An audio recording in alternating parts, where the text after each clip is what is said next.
What's happening, Principles of Management? How are you? Week number 3, guys. 3. So, by the way, this I learned this weekend from my coworker, Mr. Santon, who is a Frenchman. So, in America, apparently, we do this for 3. I do this for 3, but he does this for 3. So, I thought that was a very weird interesting thing. But anyhow, that being said, welcome back to week number 3. Let me start off by telling you guys that your discussions are amazing. You guys are killing it. This week, we obviously talked about ethical perspectives and decisions. We discussed how to make a decision. I posed the ethical dilemma questions of having to decide if lying is okay, and I'll discuss that very briefly. So for me, I think that it depends on the intent of the heart, why you're trying to lie, what's the purpose of the lie.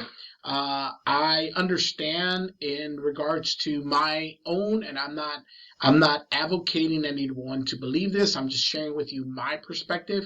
I view situations like in the book of what is that? Where the spies in Joshua, where the spies are being protected by Rahab, and then in the book of James, James 2, it says Rahab lied to protect the spies, and it was counted unto her as righteousness. My interpretation of that and that of Exodus, where it says, "Do not bear false witness of your neighbor." It shows more than just a rule. It shows an intent, the intentions of your heart. Why would you bear witness against your neighbor, false witness against your neighbor? And in that scenario and context, it's for your own personal gain and the destruction of someone else or the hurt of someone else. Where in Rahab's case, I look at it as her intention of her heart was good and pure. Therefore, as in the book of James, it states that it was granted unto her as righteousness. So, if we want to simplify that, there is a time and a place where lying is a acceptable action. I view, as some of you posted in your comments and posts, it depends. It depends on the situation, and that's the correct answer. It depends. There's no necessary rule to it. This is good, this is bad, but there is a concept of intent. What's the intention of it? For example, I gave an example in a discussion. Mr. Craig, I mentioned how he thinks it's wrong, and then I said, well, would it be wrong in all circumstances like that of World War II with the Ghost Army? By the way, if you want to read some of these comments, they're in your discussion. You can do that by going to your discussion tab and seeing all the discussions that are coming and those that have been posted. I have replied to many of you guys, so if you want to see that, you can do that there. All right, so the other one was the train. Some of you were very obvious in your intent of being a utilitarianist with the salvation of 10 verses 1. Notice I use the word salvation of one being sacrificed for the many. So for those of you who understand that concept, you'll understand that from your faith base. The concept of utilitarian isn't something that's just made up in a secular realm, but the concept of saving one for the salvation of much. That example plays out a road to that. So that is a utilitarian mindset. All right. Now, going on to our discussion this week. So this week we go through chapter 5 and chapter 6. We talk about the process of the basic steps in planning. You're going to look at some of these concepts in a business environment and in management specifically. We're going to be doing what's called a SWOT analysis. So guys, first, like I said, your discussions on target, on spot.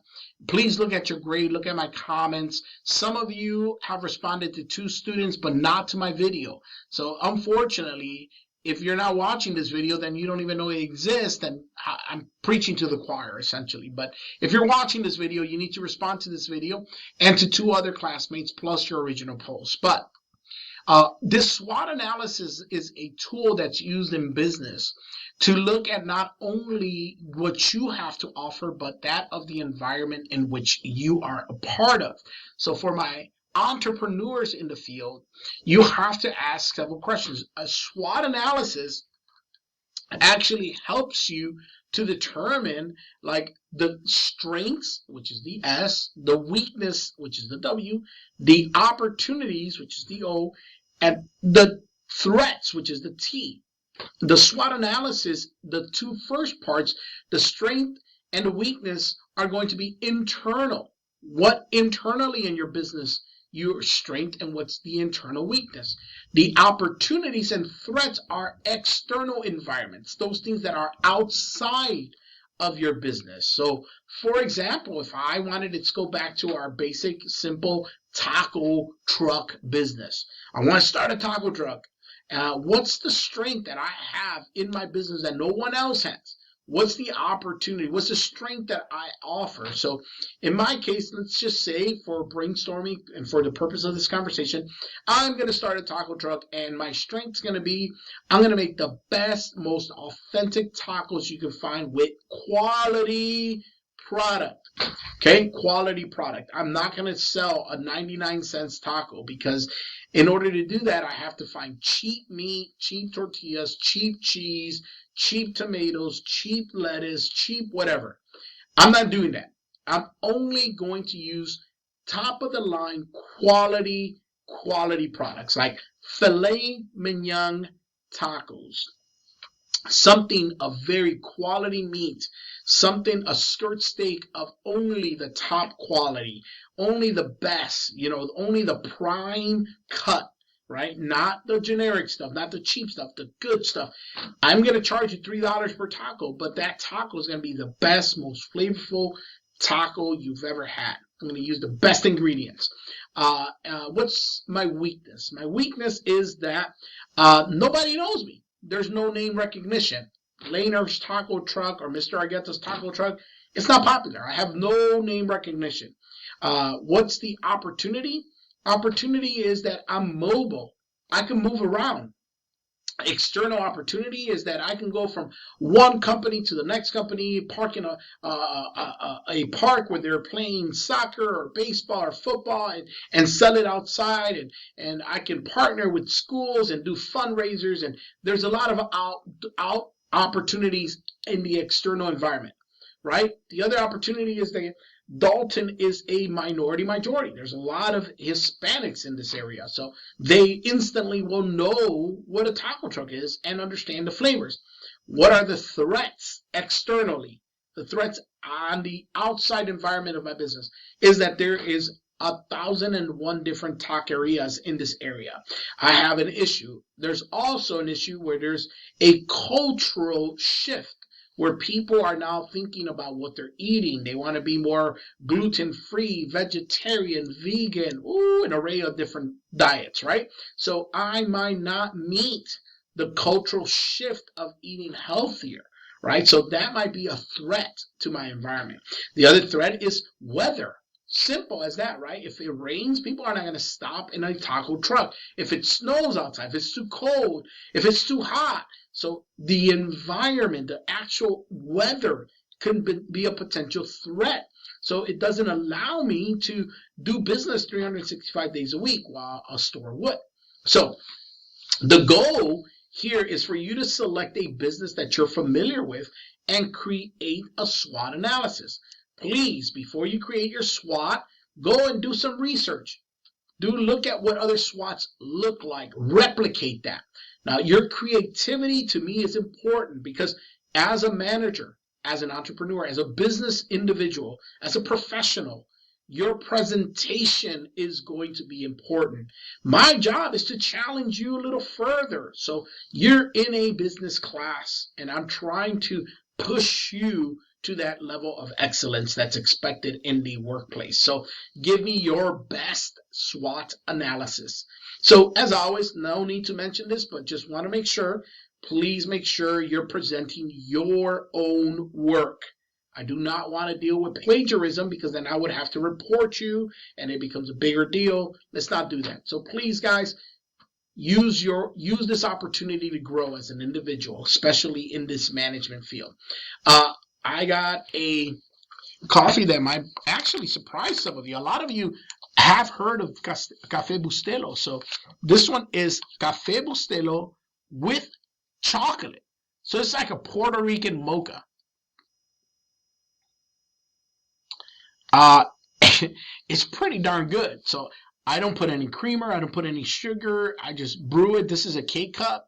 But it's Café Bustelo con chocolate. So it's coffee and chocolate. It's a mocha. That's what a mocha is. A mocha is half coffee, half chocolate. So the other thing I do normally, and I figure I'll show you guys, I try, of course, to be healthier. I go to yoga at Bradley Health, hot yoga, to try to stay a little active. But I cut out my sugar a few years ago, and I begin to use this sweetener. It's a plant-based sweetener called monk sugar. I feel like I'm advertising, but I'm not. But monk sugar, it's a monk fruit sugar. It's a paste sweetener, and it's got, it's not sugar. It helps me sweeten my coffee a little, and it allows me to enjoy the sweetness of a coffee without having sugar in there. But that's my tip of coffee. I appreciate you guys telling me what you drink. I'm going to try to incorporate some of those into my rotation here. But today for my break, I usually have 2 cups, but today it's about 1:40. I had a class this morning that I taught for the economic development team, and then I just got back to my office. So I want to get this video out, and that's what I'm about to brew right now, the café con chocolate. So, guys, I am thoroughly enjoying your posts. So keep up the professionalism. Your stories are, I love them. They're awesome. You guys are amazing people. You're very smart people. I think Jessica put out a post that blew my mind. A couple of you guys just, amazing. So keep it up. I'm enjoying it, guys. I hope you're enjoying it. We'll talk soon. Have a wonderful day. And if you're ever in the area, stop by, come say hi, and let's drink a cup of coffee together. Take care, guys. Bye.